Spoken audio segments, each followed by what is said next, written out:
Ebusuya for Director of Communications Edema Mampeni Nana Ekufu Addo Mr. Eugene Ahin na warijaya ewonsem abeto abonte sabre akodun bepeso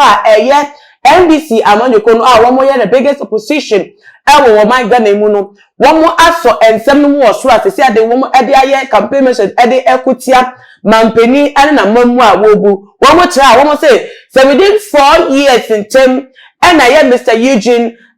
Ahin wetimi accumulated 32 apartments emu chese story buildings any the ekeka woni cars awodro ni businesses ekeka wonu so it we accumulated within this short 4 years and I just say katashane proye any sikase ye ni ye nchen ye ndi de because we LPP amanyeko mu pa no wo kasa wo communicators not chese e do ma so mu a wo echeche nsemu e wo sa afa no so na we na ama former Central Regional Chairman Edima Amanyoko NDC no Mr. Bernard Alote Jacobs waba bonte abeka ensem no bi na wo ba bonte nyane de ono so ediba ne se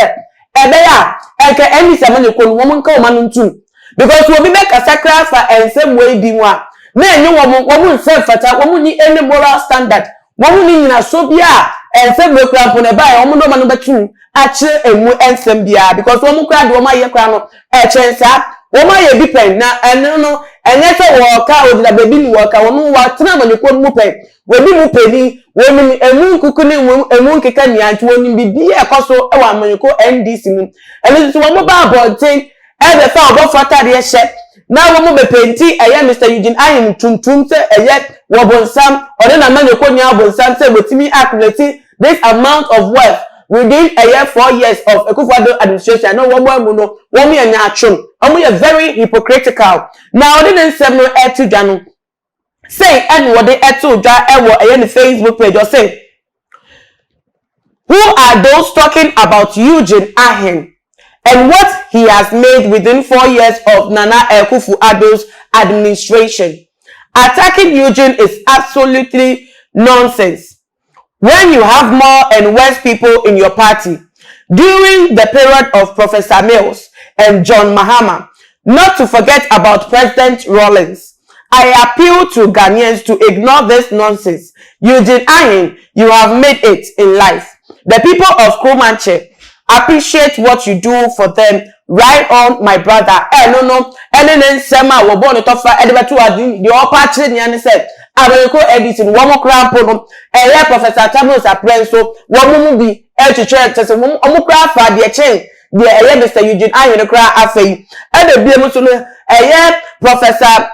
Mumfanchemi John Mahama your former president na penso sa NSA call so no crown de 4 years pe enkofo japade wo mu nya wo mu du kwanya asem ketwa and was call the chikra kofa President Rawlings asabre wono waka baby ya pe na create krakrakra no wono so asemba so wono so na penso no NDC fo ko ya so no ebi bomodin ade omo abaye woso NDC say japade abo omo bo so a enebe ebi tete so a say omo accounting for it enti womo ni any standard and I said enina so bia wo mbeba ponte abakasa editor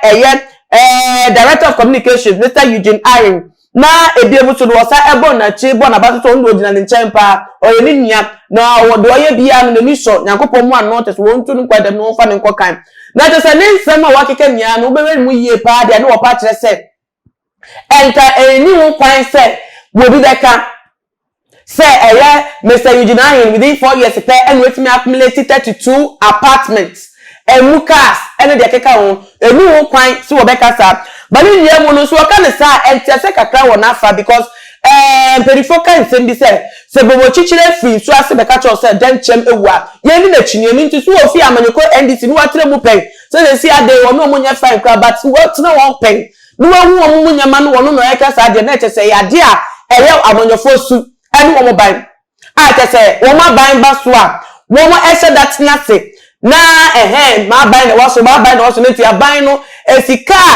etu Ghana fo timamofo ye ti fifre etua de ma ban so wo reso no fa nye o man ye no na te so wo aban na waso na te so ma tra so na we fa we nti on de o ka ho sa na ye ti asese wo mu mienu nya mo ye pe nti obi nyu kwan se wo beka obi de ba ni le mu no se sample de ti a wo pani Michelle Alote Jacobs. Se sample na tia. Minti enye sada. Minti amanyofo beba so. Now within 4 years, now to be accumulate a year wealth to say ya. Na yen ka say okay we ya be plenty we ni nkwa to be ka we asem minti yenya na nkwa so sa. Na na ye ka corruption ye ka bribery ni e ni akwokyere nipa bi so se wo mo na ye corrupt wo mo na ye into indulgence of bribery but na wo mo a ye de adwuma show mo sa so wo mo nyam akrapo no na de wo mo ye kra e chen so sa wo be bisa say Mr. Eugene Ayin in semi babo to those who know about Bonte are the denying some of the allegations they are to judge especially the properties any physical abuse no onye but when nice say what na man denying. But properties in the crowd was some of them. And to not say a Japanese be a war, identity and a manufacturer, one more eba, one more and declare one more assets. My will say, okay, way and what day back. Ninety same post will be service to our minor. Now we no call. Now a beer become no what the better just obey we no to say no to na catch you within that time, you know. Then they are to one says, I didn't know fata, identity that Ghana. Ya ka so sa de bi eni o man mu and abro and e did o man say within 4 years person bit me nya 32 apartments eni wonu ani fie a team eni awon cars e che na rese wonye adwuma metre fie ne ma just because of a yet public service our yes so I director of communication na sa na ekona me we ko de na beta bontio ni won mu so dia when pie and na to say yeah chance assembly say no ababont na no so no ye beka ne say enti o man ye ko ye ni ma na say ye ba ye chi ebusuafo assembly ye beka na so ekosu because ni nya ba back to yen tramfo no because yen na to me wa yensa si ye de beto aba e de yi mpedifo nti empo no yen say yensa entra o so say they will account for every activity omo ye amanyoko na so omo amamonu they will account back to us yen say yen force ni etro na we ba no be kakakra be the period of campaign season we be kakakra che ni etie na to asum no diska kakra che ho ni e beje atum ni atoto aba dia masa dia de bia sa e na e bete e wo man mu me de be si ase wadwe trefa ensem no ho no momo de na fa so me e wo tuma GH your comment section no be am so share video we on all the social media platforms. Follow Tuma GH, Instagram, Twitter, so at Tuma GH _ Facebook, Tuma GH. Nana ama uwiswa. Eni nyame adoma. Ibedi eshabi makramu.